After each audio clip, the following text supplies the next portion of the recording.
Good morning, folks. My name is Arun Chetur, and I'm going to give an introduction about on the French defense. And the game went as follows: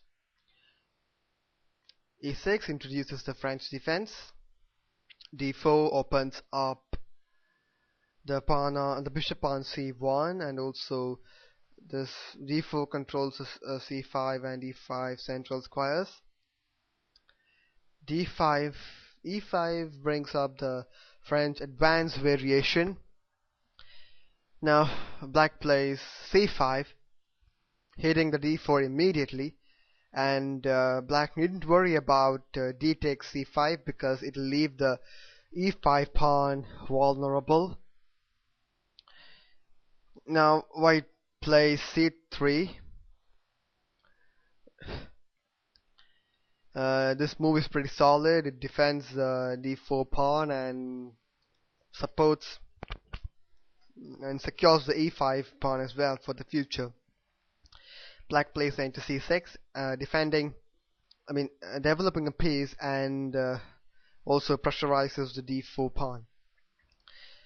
White plays knight to F3. White also develops a piece and also defends the D4 pawn. Black plays queen to B6, putting even more pressure on the D4 pawn and also having an eye on the B2 pawn as well. White plays A3, intending to play B4, and if B4 is allowed, it'll squeeze the black queen side. Here, black plays C4. With this move, black abandons the plan of pressurizing the D pawn, and this is done in order to exploit black's previous move, A3. Now, from this position on, we'll take a peek into black's queen side. Let's see. On black's queen side, he has space advantage and an outpost on the B3 square. And the outpost comes with knight to A5 and then to B3. Here, black has to be attentive of a few dangers here. Black has to be aware of the B3 break. Okay, now there is a possibility that after B3, if the pawn captures on B3, if the C4 takes B3, this pawn is very vulnerable at the moment. It is isolated, and after C4, white has an advantage here. So black has to be aware of these factors. Now let's take a look at white's king side. Here the E5 pawn gives white king side more space, and he will play to exploit this factor. Pushing the F pawn is a logical play here. He must ensure that this play is not met with G6. Now this particular game continued with knight B D2.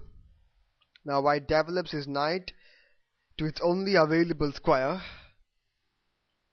Now it is putting a little relief, giving a little relief to B3 square as well. Knight A5 as black planned, trying to create an outpost on B3, and it also decides to stop the B3 break. Now bishop to E2. Now note that the white has an option of playing the G3 and bishop to G2 as well. Now here, after bishop E2,